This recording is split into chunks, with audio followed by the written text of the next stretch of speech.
Você conhece alguém que está triste, que está sempre triste, ou que pode estar passando por um momento muito difícil? Ah, é você que está passando por um momento muito tenso, você está numa crise existencial? Hoje o assunto vai ser esse. Como que é esse negócio da pessoa ficar triste, da pessoa ficar deprimida, da pessoa ficar sem perspectiva? Como é que a gente pode olhar para essas coisas à luz da Bíblia? Então, muito obrigado pela sua presença aqui, muito obrigado mesmo. O nosso último vídeo teve mais de 2.000 visualizações. Para mim isso é incrível, é uma coisa bacana. Mas a ideia aqui é trazer sempre uma palavra de Deus para o seu coração. Na verdade, o máximo que eu consigo é levar até o seu ouvido. Do ouvido para o coração é o Espírito Santo que faz esse serviço. Mas se você está aqui assistindo, se você está aberto, se você acompanha vários vídeos, talvez seja porque Deus já esteja trabalhando no seu coração. Pois bem, por que é mesmo que Jesus veio? Né? Qual é a base de Jesus ter vindo aqui na Terra? Tem muita gente que é cristão e não sabe responder essa pergunta. O que Jesus veio fazer aqui? O fato é o seguinte: o ser humano ele é condenado por culpa dos seus pecados. Que pecado? Tudo começou lá com Adão e Eva, mas entenda o seguinte, a culpa não é de Adão e Eva. Sabe, nós somos pecadores. É que o pecado entrou no mundo através de Adão e Eva, mas nós somos pecadores, nós não somos injustamente condenados. Eu já vi vídeo, já vi pessoas falando assim, eu estou pagando pelo erro dos outros. Não, você não está pagando pelo erro dos outros, não. A gente paga pelos nossos próprios erros mesmo. E o fato é que o ser humano, então, é um ser condenado pelos nossos pecados. A gente, perto da santidade de Deus, a gente não é nada. A gente é aquela aguinha que escorre do lixo, menos que isso.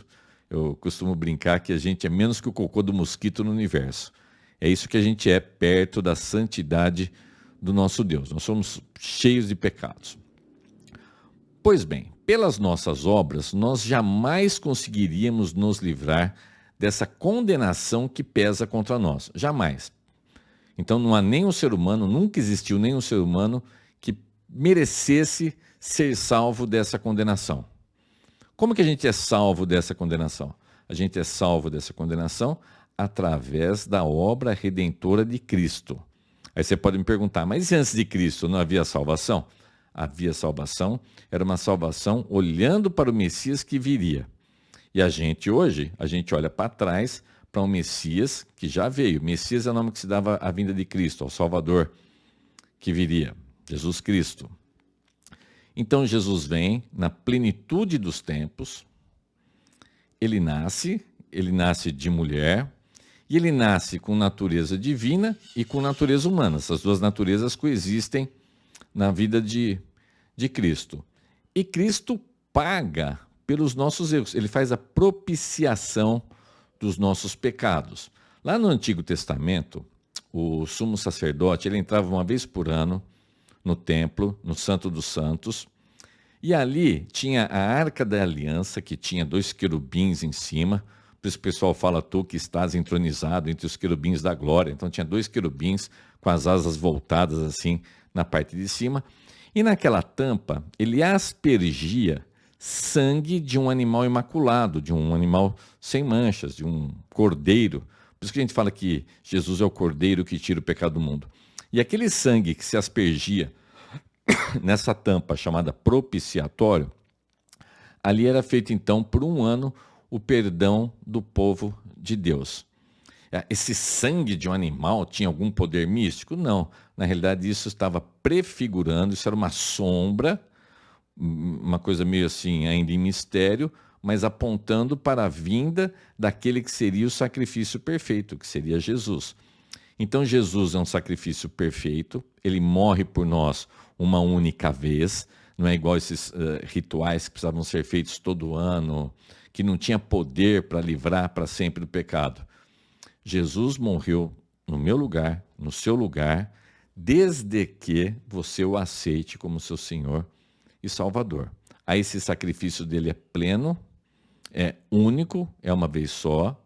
E aí então o diabo, que é o nosso acusador, ele não tem mais poder sobre a sua vida. A morte perde o poder sobre você. Claro, você vai morrer, você continua sendo pecador, mas agora você está justificado pelo sangue de Jesus. foi feita a propiciação pelos seus pecados. E quando você aceita o Senhor Jesus como Senhor e Salvador, quando você crê que Ele veio, habitou entre nós, foi crucificado no seu lugar, ressuscitou. Se você crê nisso, crê com o seu coração, confessar com a sua boca, e depois você se batizar para mostrar que você passou por esse processo, você está salvo. Você não está mais condenado agora à danação eterna. Você não vai mais para o inferno. Você não vai mais ser julgado como culpado pelos seus pecados. Porque agora mesmo que o diabo fala assim, olha lá. E Deus vai falar assim, olha lá não, porque esse daí, o meu filho Jesus, pagou o preço dele. Então, olha que coisa mais bacana para você que sofre, para você que acha que a sua vida é difícil. Imagina só você passar por um processo através do qual você vai poder ser chamado de filho de Deus. O apóstolo João, ele escreveu o 4º evangelho, entre outras coisas que ele escreveu, tá? Ele escreveu o 4º evangelho da Bíblia. E no evangelho de João é muito bonito porque ele mostra a natureza divina de Jesus. Ele quer provar com esse evangelho que Jesus é o Filho de Deus e que Jesus é Deus. Então a gente vai aqui, deixa eu ver, a gente vai para João, eu vou ler do versículo 1 ao 18, é rapidinho, não saia daí, e você vai ver que coisa bonita e bacana aqui. Então isso é João é lá no Novo Testamento, Evangelho de João, capítulo 1, versículos de 1 a 18. No começo, aquele que é a palavra já existia. Ele estava com Deus e era Deus. Desde o princípio, a palavra estava com Deus.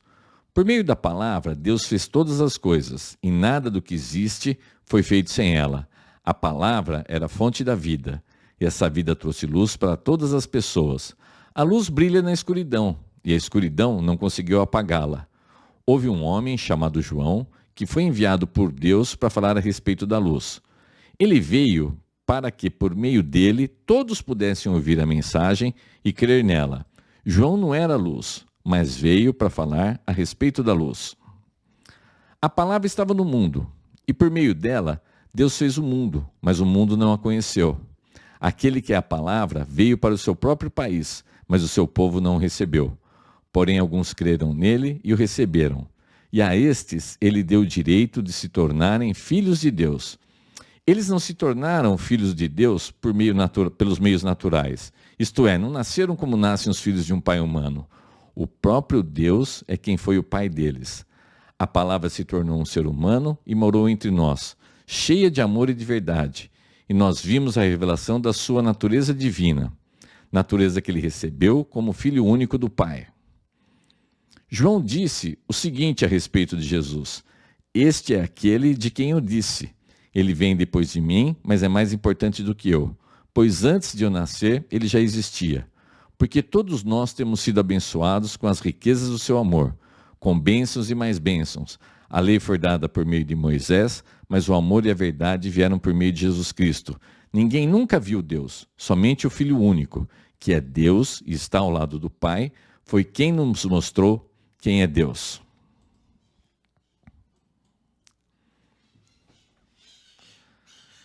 Jesus é chamado aqui da a palavra. Em algumas outras traduções, ele é chamado do verbo.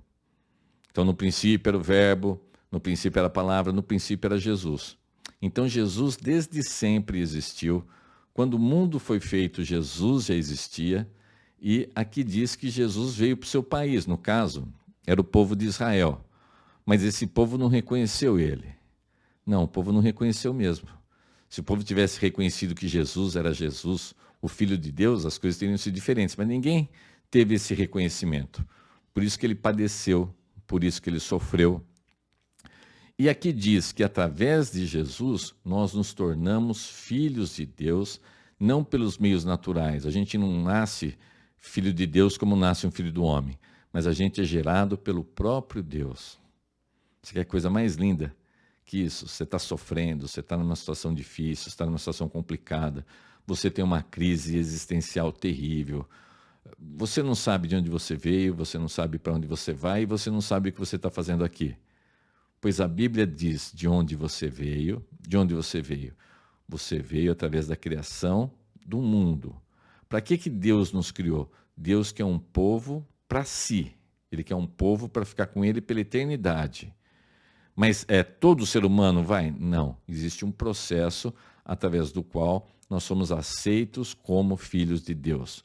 Como? Através de Jesus Cristo. Então, de onde nós viemos? Nós viemos da criação de Deus. É daí que você veio. E o que é que você está fazendo aqui? Você está aqui vivendo para a glória de Deus, ou pelo menos deveria ser isso. Você está aqui tendo a chance de ser aceito como filho de Deus. E para onde você vai? Bom, se você topar ser filho de Deus, se você crer, então o seu destino vai ser selado e você vai para os novos céus e para a nova terra. Você vai fazer parte desse povo que Deus quer para si para sempre. E se você não aceitar? E se você não quiser? Pois bem, se você não aceitar, se você não quiser, aí você vai para a perdição eterna. Nossa, mas isso é pesado demais. Isso é pesado demais se você olhar para a segunda parte. Mas se você olhar para a primeira parte, não existe amor maior do que esse. Vamos voltar aqui para a Bíblia rapidamente. E agora a gente vai para João 3. Então eu li um pedacinho do capítulo 1. Agora a gente vai para o 3. Deixa eu pôr a tela que eu quero aqui, ó. Olha que bonito, João 3. Essa é uma parte que todo mundo que estuda um pouquinho a Bíblia acaba decorando. João 3, versículos 16 a 18. Então, eu falei que é pesado, né? Essa condenação eterna, você padecer no inferno. Mas olha que coisa mais linda. Porque Deus amou o mundo tanto que deu o seu único filho para que todo aquele que nele crer não morra, mas tenha a vida eterna. Pois Deus mandou o seu filho para salvar o mundo e não para julgá-lo. Aquele que crê no filho não é julgado, mas quem não crê já está julgado porque não crê no Filho único de Deus. Vou falar de novo um pedacinho aqui. Porque Deus amou o mundo tanto, tem umas outras traduções que falam assim, porque Deus amou o mundo de tal maneira que deu seu Filho unigênito, aqui, que deu seu único Filho, para que todo aquele que nele crer não morra, mas tenha vida eterna. Você daria o seu filho... Ah, você não tem filho ainda, né? Mas também não tenho. Mas você consegue imaginar um pai que daria o filho para ser cuspido, escarrado, esfaqueado, perfurado, pendurado numa cruz, sofrer abuso moral, ser xingado das coisas mais terríveis, ser chicoteado, colocar uma coroa de espinhos, ser humilhado? Você consegue imaginar um pai que faria isso com o filho? Pois o nosso Deus deu seu precioso Filho para sofrer toda essa sorte de humilhações aqui, para que você e eu pudéssemos ser salvos. É assim que a gente é salvo, por esse sacrifício definitivo. Você acha que é pouca coisa isso? Você conseguiria ir lá na cadeia, pegar um estuprador, um assassino, sei lá, gente da pior espécie, gente complicada pra caramba, e falar assim, olha, eu te amo e para você sair da prisão, eu vou dar a vida do meu filho. Eu vou deixar o meu filho sofrer no seu lugar porque eu te amo. Você faria isso? Mas Deus faz isso por nós. Por mim, por você, pelo presidiário, pela pessoa mais problemática do mundo, mais terrível. Você tem pensamentos terríveis, você perde a santidade de Deus, o que você é? A gente é lixo, como eu já disse, né? A gente não é nada. Mas Deus amou a gente de tal maneira, com um amor tão singelo, tão único, uma coisa tão terrivelmente forte, que Ele deu o seu próprio Filho para morrer no seu lugar. E Jesus não veio aqui obrigado. Jesus veio aqui de livre e espontânea vontade. Jesus veio aqui cumprir a vontade do Pai, mas Ele se deu para isso, Ele não foi obrigado. Jesus não foi capturado. Jesus não é um mártir que sofreu, não. Jesus veio para cumprir um plano de redenção, uma coisa que existe desde antes da criação do mundo. E se você está até agora aqui, com 15 minutos de vídeo praticamente, me escutando, pode ser porque Deus esteja falando com você, que Deus esteja dando uma cutucada. em você. Você está sofrendo? Esse era o mote do vídeo, né? Você está sofrendo? Você conhece alguém que está sofrendo? Pois todo esse sofrimento pode acabar a partir do momento em que você entregar a sua vida para Deus. Ah, mas os meus problemas são materiais, não são espirituais. Que isso? Você tem todos os problemas espirituais do mundo, sim, e de brinde pode ser que você esteja cheio de problemas materiais. Pois esse Deus que resolve essa questão espiritual, que resolve o seu maior problema, ele também resolve qualquer outro problema. Você vai passar a ter uma outra percepção da vida. Você não vai mais viver pelas estatísticas comuns do mundo. Claro que a gente ainda é estatística, mas é muito diferente quando você tem a bênção de Deus na sua vida. É muito, isso eu posso afirmar para você. Quando você tem a bênção de Deus na sua vida, tudo fica muito diferente. Os problemas você vai encarar de uma outra maneira, as coisas vão se desenrolar de uma outra maneira e você vai ser imensamente mais feliz. E lembrando que a nossa recompensa ainda não é aqui nesse mundo. Tem muita coisa boa que Deus vai fazer nesse mundo, mas que a nossa esperança ainda está no porvir. Aquilo que a morte não vai vencer. A gente vai ficar com Cristo nos lugares celestiais para sempre. Isso vai ser lindo, isso vai ser maravilhoso, isso vai ser muito forte e muito bacana.